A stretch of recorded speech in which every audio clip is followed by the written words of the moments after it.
Informative ফেক্টছৰ অন্য এটা নতুন ভিডিঅ'লৈ সকলোকে স্বাগতম জনাইছোঁ। ইয়াৰ আগৰ ভিডিঅ'টোত আলোচনা কৰিছিলোঁ ডিব্ৰুগড় ইউনিভাৰ্চিটিৰ আণ্ডাৰত আপুনি ক'ত ক'ত BEdৰ এডমিশ্যন ল'ব পাৰিব, ইয়াৰ এডমিশ্যন প্ৰচিডিঅ'ৰটো কেনেকুৱা, ছিট কেপাচিটি আৰু ফিজ ষ্ট্ৰাকচাৰৰ কথা। আৰু এই ভিডিঅ'টো যদি চোৱা নাই মই ডেছক্ৰিপশ্যন বক্সত লিংকটো দি দিম, আপোনালোকে চাই ল'ব।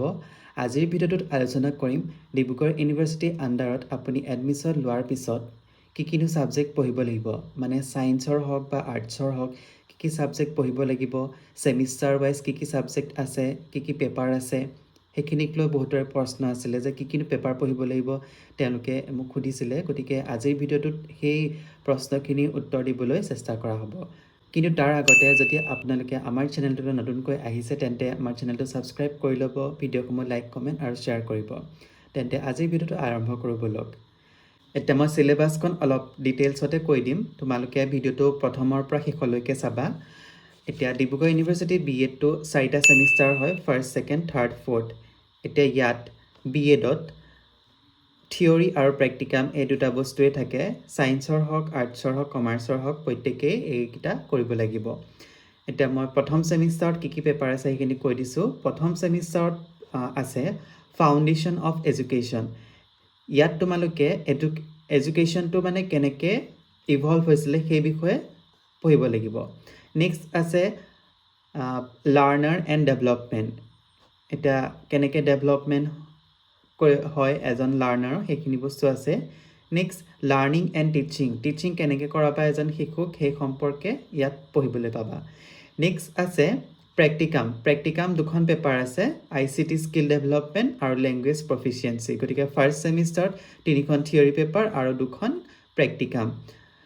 গতিকে এই পেপাৰকেইখন তোমালোকে ছায়েন্সৰ হওক, আৰ্টছৰ হওক, কমাৰ্চৰ হওক প্ৰত্যেকেই ছিলেক্ট কৰিব লাগিব, মানে প্ৰত্যেকেই এখন পঢ়াটো কম্পালচৰি। নেক্সট ছেকেণ্ড ছেমিষ্টাৰলৈ যাওঁ। ছেকেণ্ড ছেমিষ্টাৰত আছে ফাৰ্ষ্ট পেপাৰখন হৈছে contemporary India and education. Next আহিলে এছেছমেণ্ট এণ্ড ইভালুৱেশ্যন। ইয়াত এজন শিশুক কেনেকৈ এছেছমেণ্ট কৰিবা, কেতিয়া এছেছমেণ্ট কৰিবা, ইভালুৱেশ্যন কেতিয়া কৰা হ'ব সেই সম্পৰ্কে পঢ়িবলৈ পাবা। নেক্সট আছে ইয়াত পেডাগজিকেল কণ্টেণ্ট নলেজ, মানে ইয়াত পেডাগজি পেপাৰ ছিলেক্ট কৰিব লাগিব। ছায়েন্সৰ হওক, আৰ্টছৰ হওক, কমাৰ্চৰ হওক তোমালোকে পেডাগজিকেল পেপাৰ ছিলেক্ট কৰিব লাগিব।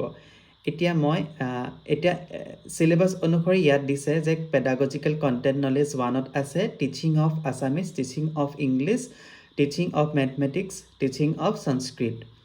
আৰু পেডাগজিকেল কণ্টেণ্ট নলেজ 2ত আছে teaching of general science, teaching of geography, teaching of social science, teaching of history, teaching of music আৰু টিচিং অফ ফাইন আৰ্টছ। এতিয়া ইয়াত মই বুজাই দিছোঁ, যিসকল আৰ্টছৰ হয় তেওঁলোকে পেডাগজিকেল কণ্টেণ্ট নলেজ 1ৰ ছিলেক্ট কৰিব পাৰা ইংলিছ নহ'লে আছামিজ। যিসকল অসমীয়া মাধ্যমৰ তেওঁলোকে আছামিজ ছিলেক্ট কৰিবা, আৰু যিসকল ইংলিছ মিডিয়ামৰ তেওঁলোকে ইংলিছ ছিলেক্ট কৰিবা। আৰু পেডাগজিকেল কণ্টেণ্ট নলেজ 2ৰ পৰা তোমালোকে ছিলেক্ট কৰিব লাগিব ছ'চিয়েল ছায়েন্স নহ'লে জিঅ'গ্ৰাফী নহ'লে হিষ্ট্ৰী, এনেকৈ ছিলেক্ট কৰিব পাৰা। কিন্তু চব কলেজতে এভেইলেবল নাথাকে, কেৱল ছ'চিয়েল ছায়েন্সটোৱে এভেইলেবল থকা দেখা যায়। এতিয়া যিসকল ছায়েন্সৰ হয় তেওঁলোকে ছিলেক্ট কৰিব লাগিব পেডাগজিকেল কণ্টেণ্ট নলেজ 1ৰ মেথমেটিক্স, আৰু যিটো পেডাগজিকেল কণ্টেণ্ট নলেজ 2ৰ আছে তাত ছিলেক্ট কৰিব লাগিব তোমালোকে জেনেৰেল ছায়েন্স। এইটো হৈছে ছায়েন্সৰ ক্ষেত্ৰত। এতিয়া যিসকল কমাৰ্চৰ হয়, এতিয়া কিছুমান কলেজত তেওঁলোকক ছিলেক্ট কৰিবলৈ দিয়ে নলেজ 1ৰ মেথমেটিক্স ছিলেক্ট কৰিবলৈ দিয়ে, আৰু এফালে ছিলেক্ট কৰিব দিয়ে ছ'চিয়েল ছায়েন্স। কিন্তু কিছুমানত অকল জেনেৰেল ছায়েন্সে ছিলেক্ট কৰিব দিয়ে। গতিকে এইখন কলেজৰ ওপৰত নিৰ্ভৰ কৰিব। এতিয়া এইকেইখন আহিলে থিয়ৰী পেপাৰ।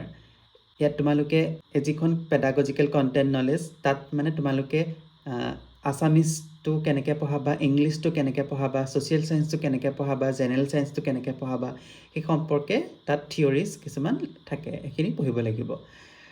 আৰু আহিলে প্ৰেক্টিকাম। ইয়াত 2খন প্ৰেক্টিকাম আছে for holistic education.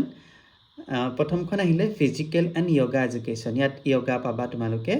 Art in education and work experience, ইয়াত তোমালোকে যিবিলাক আৰ্ট এণ্ড ক্ৰাফ্ট আছে সেইবিলাক তোমালোকে ইয়াত কৰিব লাগিব। যিহেতু তোমালোকে TLM বনাব লাগিব, কিছুমান ডেমনষ্ট্ৰেশ্যনৰ কাৰণে চাৰ্টছ বা কিবাকিবি এনেকুৱা বনাব লাগিব, সেইবোৰ ইয়াত শিকোৱা হ'ব।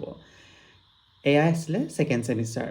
নেক্সট থাৰ্ড ছেমিষ্টাৰলৈ যাওঁ থাৰ্ড ছেমিষ্টাৰটো থিয়ৰী পেপাৰ আছে স্কুল অৰ্গেনাইজেশ্যন এণ্ড মেনেজমেণ্ট এখন ছায়েন্স আৰ্টছ কমাৰ্চ চবেই পঢ়িব লাগিব ইনক্লুচিভ এডুকেশ্যন এইখনো চবেই পঢ়িব লাগিব এতিয়া ইনক্লুচিভ এডুকেশ্যনতে দুটা পাৰ্ট আছে জেণ্ডাৰ স্কুল এণ্ড ছ'চাইটি তাৰপিছত আহিলে ক্ৰিয়েটিং এণ্ড ইনক্লুচিভ স্কুল এইটো দুখন পেপাৰ ইয়াত মানে একেলগে পাবা 50-50 মাৰ্কছৰ তাৰপিছত আহিলে নেক্সট পেডাগজিকেল কণ্টেণ্ট নলেজ আকৌ ইয়াত পাবা teaching of Assamese teaching of English তেনেকৈ আকৌ পাবা ইয়াত তেনেকৈ এইখিনি আকৌ পেডাগজিকেল কণ্টেণ্ট নলেজটোৰ ক্ষেত্ৰতো আছে তেনেকৈ তোমালোকে সেইখিনি পঢ়িব লাগিব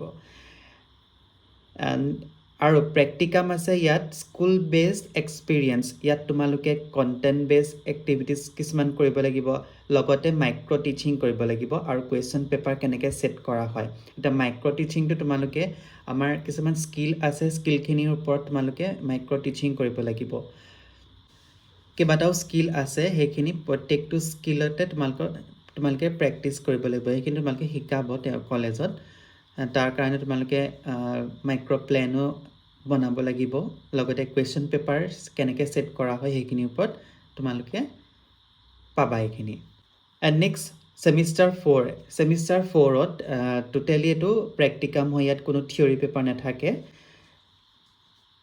ইয়াত প্ৰথমতে আহিলে ইয়াত আণ্ডাৰষ্টেণ্ডিং ছেল্ফ আৰু লগতে আছে একশ্যন ৰিচাৰ্চ তোমালোকে কোনোবা এটা টপিকৰ ওপৰত একশ্যন ৰিচাৰ্চ কৰিব লাগিব স্কুলত যেতিয়া তোমালোকে যাবা স্কুলত পঢ়াব লাগিব টিচিং কৰিব লাগিব নহয় তেতিয়া তোমালোকে একশ্যন ৰিচাৰ্চ কৰিব লাগিব কোনোবা এটা টপিকৰ ওপৰত আৰু আহিলে teacher in school and community আৰু আহিলে teaching practices teacher in school and community মানে কমিউনিটি ৱৰ্ক কিছুমান কৰিব লাগিব তোমালোকে ফিল্ড ট্ৰিপত নিব সেই ফিল্ড ট্ৰিপত গৈ তোমালোকে ডাটা কালেকশ্যন কৰিব লাগিব তাৰপিছত তাৰ ওপৰত এটা টপিক তাৰ ওপৰত তোমালোকে ৰিপৰ্ট বনাব লাগিব নেক্সট আকৌ আহিছে টিচিং প্ৰেক্টিচ তোমালোকে স্কুলত গৈ ল'ৰা ছোৱালীৰ লগত পঢ়াব লাগিব আৰু তেনেকৈ তোমালোকৰ পৰীক্ষা হ'ব এইখিনি আছিলে চিলেবাছ অনুসৰি কিনো তোমালোকে পেপাৰ পঢ়িব লাগিব কিনো প্ৰেক্টিকাম আছে সেইখিনিৰ ওপৰত ডিছকাছ কৰি দিলোঁ তোমালোকক আশা কৰোঁ আজি ভিডিঅ'টো কিবা এটা বুজি পালা কিনো পঢ়িব লাগিব এটা আইডিয়া পালা